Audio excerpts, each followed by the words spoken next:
Our next speaker is talking about restoring sanity to youth sports. We've talked a lot in the last couple of hours about the power of sport to do good and the role that athletes can play in that. But it's not necessarily for every athlete to feel engaged in that way. And I just want to make a remark about Jonathan Franklin, because I suddenly had a thought about that Rudyard Kipling poem, which you probably all know, If, which is not to everyone's taste, but there is a line in it which says, if you can meet with triumph and disaster and treat those two impostors just the same, and it goes on to say, you will one day be a fine man, my son. Well, maybe a fine human being, my friend, would be more appropriate now. But nonetheless, that remark just seems to resonate with Jonathan. Jonathan was a student athlete at UCLA. He was breaking records left, right, and center. He was on the football team, I should say. And then he was selected by the Green Bay Packers in 2013. In week 3 with the Green Bay Packers, he rushed for more than 100 yards. It was a record for a rookie for the Green Bay Packers. Later that same season, he had a serious neck injury, and that curtailed his career. He then moved to the University of Notre Dame to work on community partnerships.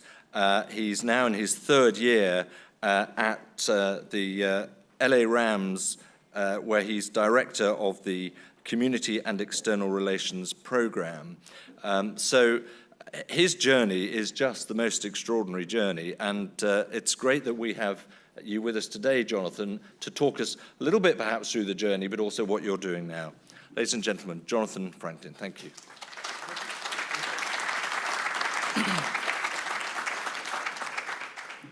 What an honor it is to be here on behalf of the Los Angeles Rams. Over the course of this conference, I assume you have been presented with various layers and elements relating to the power of sports. I hope it has offered perspective, challenge, and many calls to actions as you grow in a more positive influence to make a larger impact for your teams, community, and within the power of sports. Today I come sharing contemporary concepts, nothing different than you probably already heard from board members, previous speakers, commissioners, and these days probably even Siri. But today, for I believe it's not always the new lessons we need to learn in life, but training and reminding ourselves of the fundamental reasons, the why, and our true passions that ignited our engagement in sports. Our goal as the Los Angeles Rams within youth and high school football is to grow the game, increase health and wellness, provide hope in underserved youth and high school organizations, and provide community and teamwork. Our goal as we do this, to achieve these objectives, we implement various programs and initiatives. One being this upcoming Saturday as we're hosting the Los Angeles Rams 7-on-7 passing and big man championships with 740 participants. A few weeks ago, we sent out an email to all 32 teams that they were only able to bring 20 players max. However, we realized that our goal that day was to, I'm sorry, forgive me here. Our goal for that day was to truly provide an experience, structure, and competitive yet controlled environment. However, as a former player and current representative of an NFL team, we realized that just 20 players was not able to provide a significant impact. We have now extended the opportunity for all members of each team to join us this Saturday, relating back to our goals, our fundamentals, and the why. It was not just being business savvy, but it was an opportunity to develop our youth and the game of football. It's similar with coaches. For instance, when your player falls down during practice, it's never a wasted rep, but a moment to teach them how to always get back up each time to build resilience.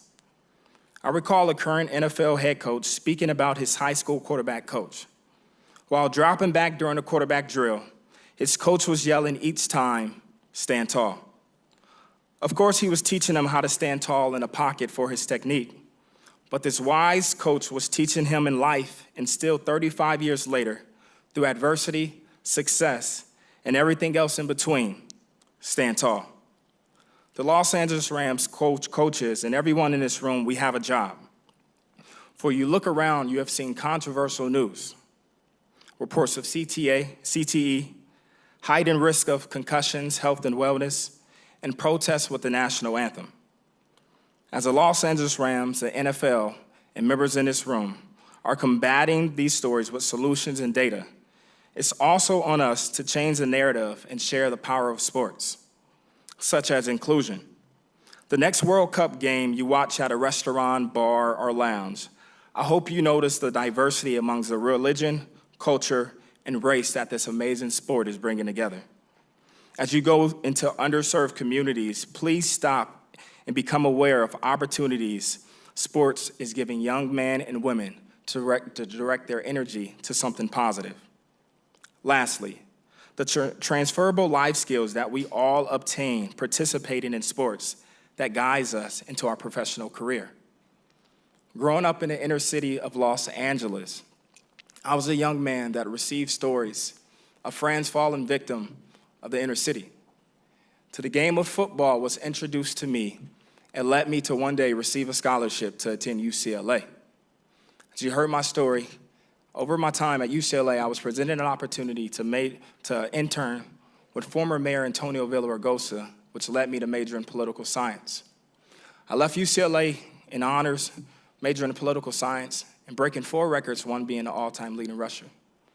I was then drafted by the Green Bay Packers, and the game that you heard, I would describe that moment.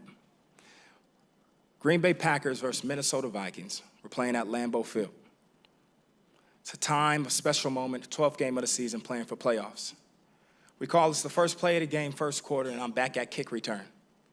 The ball is kicked to me, and I catch it, running to the 5, to the 10, to the 15, 20. I'm hit right on the crown of my helmet, fumble, the ball comes out. I'm completely aware, laying on the ground, that I needed to pick up the ball. As I attempt to go move to pick it up, I realize that I'm completely paralyzed from my neck down. As I attempt to move again, I go nowhere. A few moments later, I slowly get a tingly feeling going from my fingers to my shoulders, from throughout my body.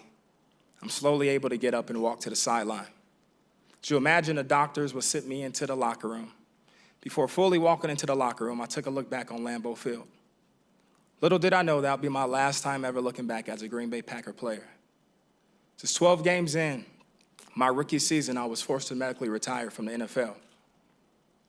Not only did I lose a game of football, but at that time, I fell into depression, I was lost, and did not know who Jonathan Franklin truly was. And a few weeks later, after that moment, I recall coming upon a vision board of all my dreams and goals that I wrote when I was a high school football player. But in reflecting and looking at that vision board, I'd also recall a moment at UCLA, where during my time playing running back, I recall my head football coach always yelling to finish. Every time I touched the ball playing a running back, he yelled, finish, finish. And what that meant was every time that they handed the ball to me, the football, I would have to run to the end zone and come back. Regardless how tired I was, how much I doubted myself, the competition around me, I really believed it was all about finishing. But the word finish was not just about practice and games. I realized it was about finishing in life. And after looking at my vision board, I realized that I had to finish the story that I once begun and become a man that was bigger than just football. And upon then, the transformation of Jonathan Franklin began to arise.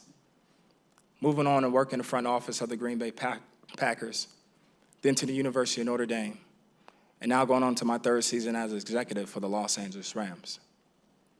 See, our goal is to continue to finish the race with what we all started. To finish why we do what we do. To change the narrative of sports. To promote inclusion, community, and self-validation. I want to challenge you all to join the Los Angeles Rams, and let's all take ownership in why we love the game, why we love sports. Similar to our event this weekend, it wasn't just about collecting revenue, creating an experience or structure. It was really providing an impact for all these young men and women to be a part of something special. It's not about cutting people off. It's about growing the game. It's about growing sports and to developing the future leaders of society. So let's all take a stand and let's finish what we already started, because it's on us to truly make a change. Thank you all so much.